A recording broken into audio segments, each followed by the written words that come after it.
গতকাল আমাদের UK shipment আসছিল, সেখানে 2টা বক্সের অবস্থা খুবই বাজে।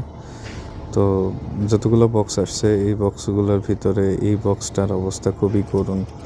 লারোসপোজের অনেকগুলা সানস্ক্রিনের প্যাক একদম পুরোপুরি ভিজে, সেটা একেবারে ভেজা কাপড়ের মতো হয়ে গেছে। অ্যান্ড সেরাভির কয়েকটা প্রোডাক্ট আসছে নতুন, সেগুলোরই একই অবস্থা, প্যাকেট পুরোপুরি নাই হয়ে গেছে। লারোসপোজের প্রোডাক্ট একদম খুবই বাজে অবস্থা, খুবই বাজে অবস্থা। তো এগুলো আমরা ক্লিয়ারেন্স সেলে দিয়ে দিব ইনশাল্লাহ।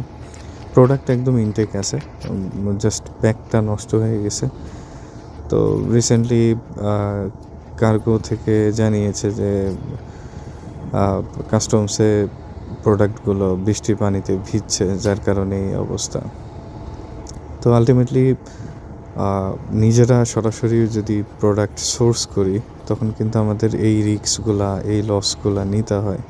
বাংলাদেশ থেকে যদি আমরা এগুলো সাপ্লাইয়ের কাছ থেকে সাপ্লাই নিতাম, সেক্ষেত্রে এই লসগুলো আবার আমাদের নেওয়া লাগতো না। সো বেসিক্যালি এই জায়গাটাতে ক্লাসিমিসি ডিফারেন্ট।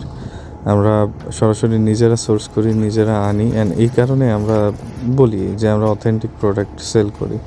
অ্যান্ড এটাও আমরা বলি যে আমাদের কাছে যদি অথেন্টিক প্রোডাক্ট কেউ না পায়, তাহলে বাংলাদেশে অথেন্টিক প্রোডাক্ট পাওয়া কোনোভাবেই সম্ভব না।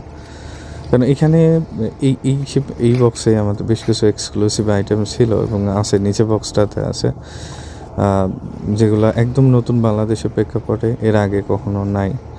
যেমন অলরেডি আপনারা সেরাভির স্টিকটা দেখছেন যে এটা অলরেডি বাংলাদেশে নতুন আসছে।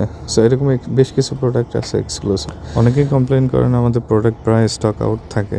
কারণ হলো এটাই যে আমরা সরাসরি নিজেরা আনি অনেক প্রোডাক্টই, যার কারণে এটা লম্বা সময় স্টক আউট থাকে। তো বেসিক্যালি প্রোডাক্টগুলো একবারে হিউজ বা বাল্ক কোয়ান্টিটি স্টকে রাখা সম্ভব হয় না।